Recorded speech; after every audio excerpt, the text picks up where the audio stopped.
Hi, this is Greg Thomas, and welcome to the Welsh American channel. Individuals of Welsh descent had a profound and significant impact on the founding principles of the American Republic. In this video, we will look at one remarkable individual known as Roger Williams. According to most historians, Roger Williams was born on December 21st, 1603. The exact details of William's birth are unknown, as his birth records were destroyed when St. Sepulchre's church burned down during the Great Fire of London in 1666. He was an English-born New England Puritan minister, a theologian, and an author, who founded the Colony of Rhode Island, later the State of Rhode Island, and Providence Plantations. Williams was a pioneer for religious freedom, separation of church and state, and advocated strongly for fair dealings with the Native American Indians. He was also an important Welsh American influencer we will discuss in this video. Roger Williams was born in London. His father was James Williams, who lived between 1562 and 1620. James was a merchant tailor in Smithfield. He was married to Alice Pemberton. Here's the Williams genealogy according to Jenny.com. We will follow the Williams surname. James Williams' parents were Mark Williams, born in 1540. He died in 1582. He was married to Agnes Audley Williams. Mark's parents were James Williams, yes, another James, born in 1514 and died in 1575. He was married to Elizabeth James Williams. James' parents were Walter Williams, born in 1497 and died in 1531, married to Alice Wellyfed. Now we're getting back into their Welsh lineage. Walter's parents were Morgan ap William Williams. Born in Lancashire, Glamorgan, Wales, in 1479, he died in 1517. Morgan relocated to England and married Catherine Cromwell Williams. Here's an interesting fact. Morgan Williams emigrated to England and married into the famous Cromwell family. Together with his brother John, he moved to England after the triumph of Henry VII. The Tudors were of Welsh descent, and Henry had landed in Wales to first gain military support and then begin his march towards the Battle of Bosworth, which made him king. As he became King of England, many Welsh supporters moved to England looking for greater opportunity. Morgan ap William Williams came to Surrey County as a follower of Henry VII when Henry established himself in nearby Richmond Palace. Morgan was an aspiring lawyer. He settled at Putney, where his cousin John Williams was steward of a manor. Both Morgan ap William and John ap William anglicized their name to Williams. By the way, later King Henry VIII encouraged all Welshmen to do this. Here's the Cromwell connection. Morgan married Catherine Cromwell, the eldest child of Walter Cromwell, in about 1495.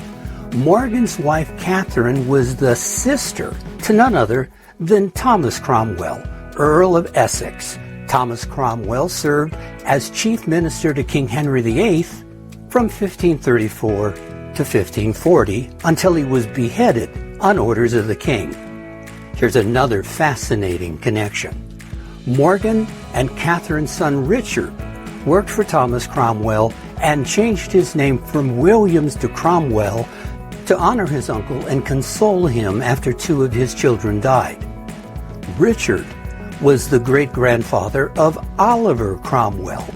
Oliver Cromwell was the Lord Protector of the Commonwealth of England, Scotland, and Ireland when the Commonwealth was briefly a republic without a king.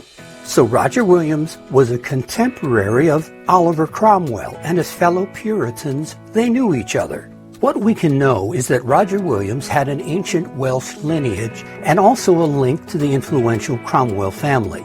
The most important thing to remember about Roger Williams is that he was constantly led by his conscience.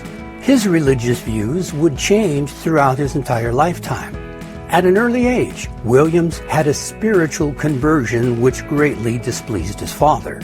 He apprenticed as a protege of the famous jurist Sir Edward Coke. Coke paid for Williams' schooling, and he made Williams his secretary. Williams attended Pembroke College in Cambridge, where he received a Bachelor of Arts degree in 1627. Williams had a unique ability to understand languages. He became proficient in at least 5 different languages at an early age. Williams took the holy orders of the Church of England, but he became a Puritan at Cambridge, and this ruined his chance for advancement within the Anglican Church. After graduating from Cambridge, he became the chaplain to Sir William Masham, and he married Mary Bernard, the daughter of Richard Bernard, a notable Puritan author and preacher. Eventually, they had 6 children, all born in America. It was Sir William Masham who introduced Williams to Oliver Cromwell. Williams understood that many Puritan leaders desired to migrate to the New World. He didn't join the first wave of settlers to New England, but later decided that he could not remain in England under the administration of Archbishop William Laud. Laud vigorously tried to impose uniformity on the Church of England and persecuted those who refused to conform. Some dissenters had their ears cropped and their faces branded. Like many Puritans, Roger Williams regarded the Church of England as corrupt and false. By 1630, he and his wife boarded a Boston-bound ship in Bristol, England. On February 5, 1631, the ship Lion anchored in Nantasket, outside of Boston. At first, the Church of Boston offered him the opportunity to serve during the vacancy of John Wilson, who had returned to England to bring his wife back to America. Williams declined the offer on grounds of his religious differences with them. He believed that individuals should be free to follow their own convictions in religious matters. This was contrary to the church in Boston. The Salem, Massachusetts church was also inclined to separatism like Williams, and they invited him to become their teacher. But in response, leaders in Boston vigorously protested, leading Salem to withdraw their offer to him. As the summer of 1631 ended, Williams moved to Plymouth Colony, where he was immediately welcomed and informally assisted the minister there. At Plymouth, he regularly preached. Plymouth Governor William Bradford wrote, quote, "His teachings were well approved," end of quote. But before long, Bradford would begin to have his doubts. In time, Williams decided that the Plymouth Church was not sufficiently separated from the Church of England. Furthermore, his contact with the Narragansett Indians had led him to question the validity of colonial charters that did not include a legitimate purchase of the land of the Native Americans. Governor Bradford was beginning to change his view of Williams, when later writing, Williams, quote, fell into some strange opinions which caused some controversy between the church and him, end of quote. Williams moved back to Salem by the fall of 1633 and was welcomed by the minister Samuel Skelton as an unofficial assistant. But the Massachusetts Bay authorities were not pleased at Williams' return to Salem.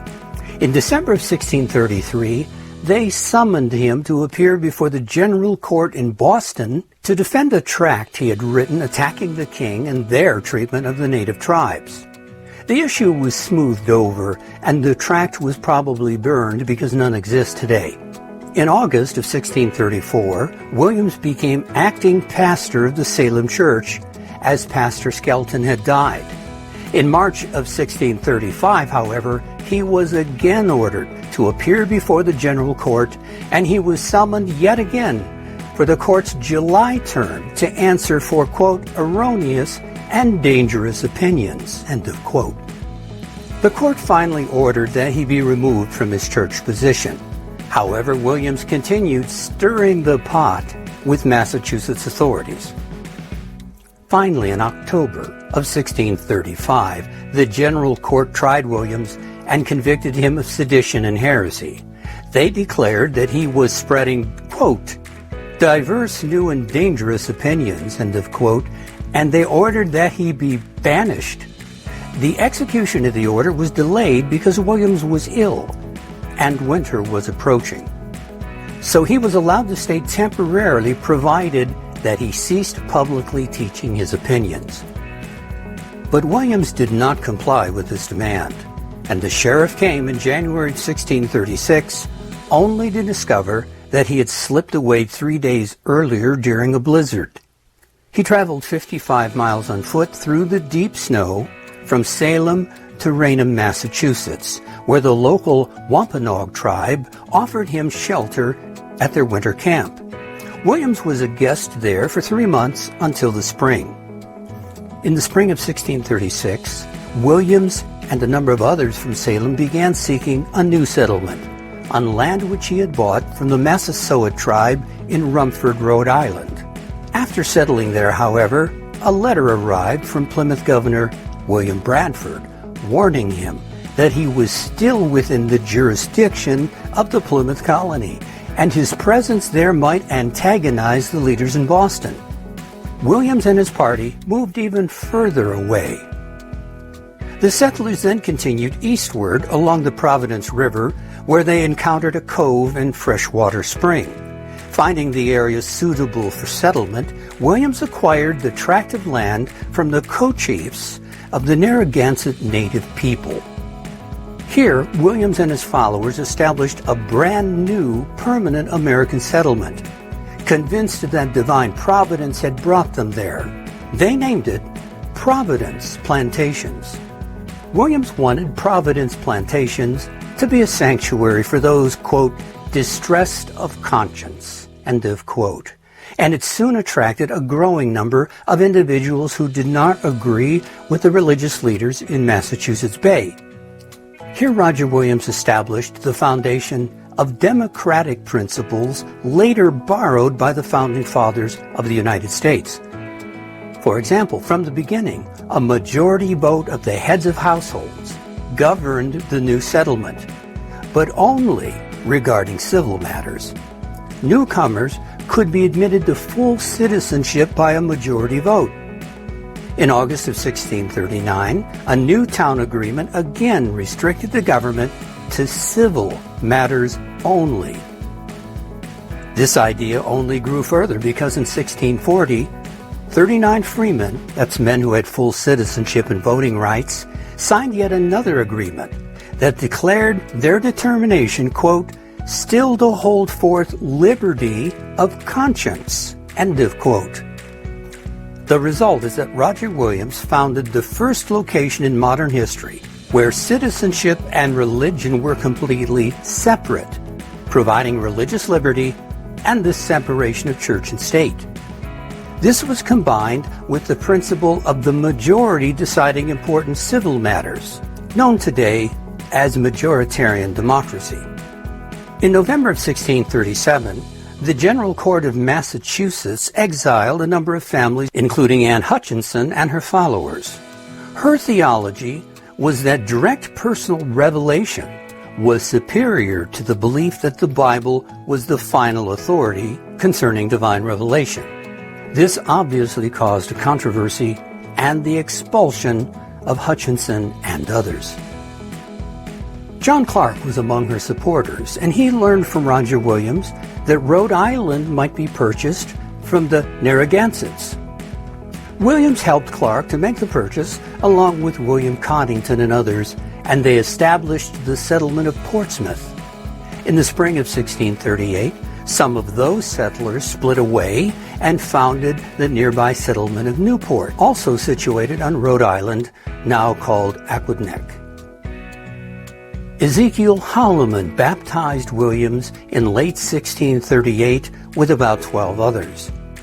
During the same year, Roger Williams founded the First Baptist Church of Providence, Rhode Island, also known as the First Baptist Meeting House. It is the oldest Baptist congregation in the United States. Williams did not affiliate himself with any church, but he remained interested in the Baptists, agreeing with their rejection of infant baptism and most other matters.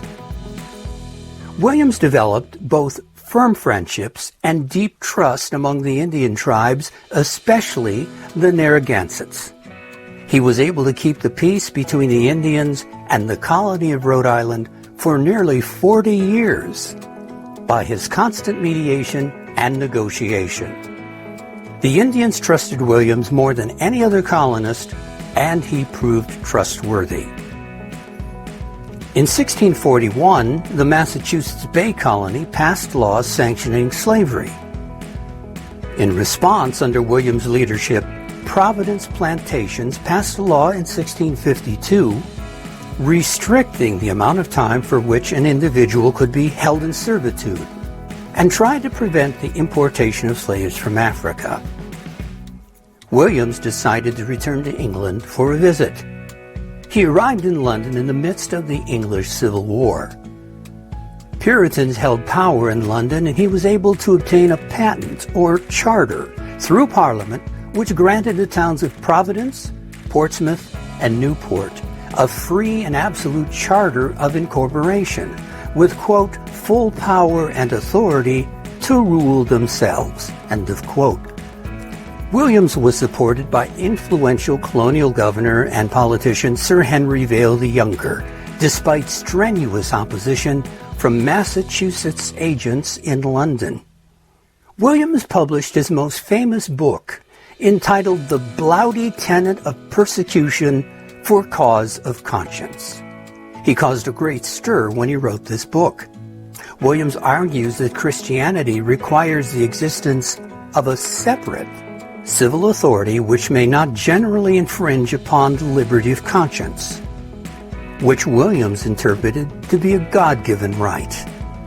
Williams secured his charter from Parliament for official recognition of Providence Plantations in July of 1644 and was quickly on his way back to New England when he arrived with his charter in September of 1644. Meanwhile, Parliament responded to Williams' book on August 9, 1644, by ordering the public hangman to burn all copies of this book. By that time, however, Williams was already gone.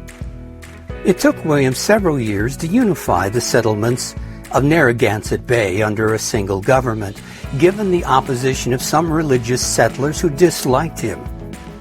The settlements of Providence, Portsmouth, Newport, and Warwick were finally united in 1647 into the Colony of Rhode Island and Providence Plantations. Once again, freedom of conscience was proclaimed, and the colony became a safe place for people who were persecuted for their beliefs, including Baptists, Quakers, and Jews. However, William Coddington disliked Williams and did not want to accept his position of subordination under the new charter government. So he sailed to England and returned to Rhode Island in 1651 with his own patent, making him governor for life over Rhode Island. In response, Providence Plantations dispatched Williams and John Clark to England, and they succeeded in rescinding Coddington's patent. Clark remained in England for the following decade to protect the colonist interest and secure a new charter. Williams returned to America in 1654 and was immediately elected the colony's president. He subsequently served in many offices in town and colonial governments for the rest of his life. King Philip's War, which occurred from 1675 to 1678, pitted the colonists against the Wampanoags, along with some of the Narragansetts with whom Williams had previously enjoyed very good relations. Williams was elected captain of Providence's militia, even though by this time he was in his 70s. On March 29, 1676, Narragansetts burned Providence. Nearly the entire town was destroyed, including Williams' home. King Philip's War began the development of an independent American identity. The New England colonists faced their enemies without support of any European government or military, and this began to give them a group identity separate and distinct from Britain.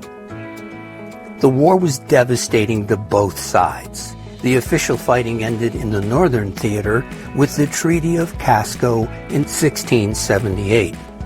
Williams died sometime between January 16th and March 16th, 1683, and was buried on his own property. 50 years later, his house collapsed into the cellar, and sadly, the exact location of his grave was forgotten. In 1939, what was found of Roger Williams' remains were moved into a tomb that lies directly beneath a statue of him in the College Hill neighborhood of Providence, Rhode Island. His body had been overgrown by the roots of an apple tree next to his original grave. So what is Roger Williams' legacy for us today?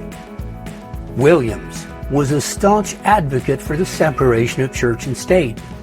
He was convinced that civil government had no basis for interfering in the matters of religious belief. He declared that the state should concern itself only with matters of civil order, not with religious belief, and he rejected any attempt by civil authorities to enforce the first table of the Ten Commandments. Those first 4 commandments that deal with an individual's personal relationship with and belief in God. He wrote of a, quote, hedge or wall of separation between the garden of the church and the wilderness of the world, end of quote. Thomas Jefferson later used this metaphor in his 1801 letter to the Danbury Baptists. Williams considered the state sponsorship of religious beliefs or practice to be forced worship, declaring that, quote, forced worship stinks in God's nostrils, end of quote. He described civil laws concerning an individual's religious beliefs as, quote, rape of the soul, end of quote, and spoke of the oceans of blood shed as a result of trying to command conformity. Most of his contemporaries criticized his ideas as a prescription for chaos and anarchy, and the vast majority of people at that time believed that each nation must have its national church and could require that dissenters conform. Another legacy is Williams' defense of the Indians, his accusations that Puritans had reproduced the evils of the Anglican Church, and his insistence that England pay the native tribes for their land. This all put him in the center of many political debates during his lifetime. He was considered an important historical figure of religious liberty at the time of American independence, and he was a key influence on the thinking of the Founding Fathers. History records that Roger Williams was indeed a famous and influential American of Welsh descent. Don't forget to subscribe to our channel. If you would like to see more biographies of leading Welsh Americans, give us a like. And if you have an individual you would like us to showcase, let me know in the comments below. This is Greg Thomas saying Hoyle an hour. Bye for now.